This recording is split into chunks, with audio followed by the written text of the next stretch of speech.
All right, guys. Lower ball joints on. Shock is in. I'm gonna drop the knuckle on there. Get that tightened, just like we did the other side. And I think we're done for the night.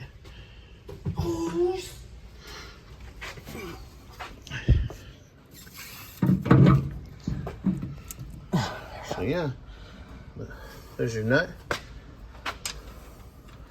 That's not my nut. That's not what I heard. Get that on there. Get the cotter pin on there. And I think we'll be good for tonight. All right, guys. And just like that, guys. So just waiting on a quote on that. Midday tomorrow, the upper arms should be done. I got the ball joint right there. But I can also do a couple other things. Like we got the pinion seal in the back here. We'll probably do in the morning. Make sure that's all correct. If that's correct, drive shaft goes back in. Drop the trans pan. Put the new filter in. Gasket. That will be all done. I guess oil change. Yeah, because the oil filter's over there.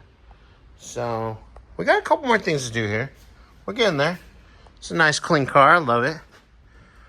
I'm usually not a convertible fan, but I do like this one. It's a big body car with the big block in it. I can't see up there right now. So, but hey, you guys, good night. Later. It's getting dark. Time to go home.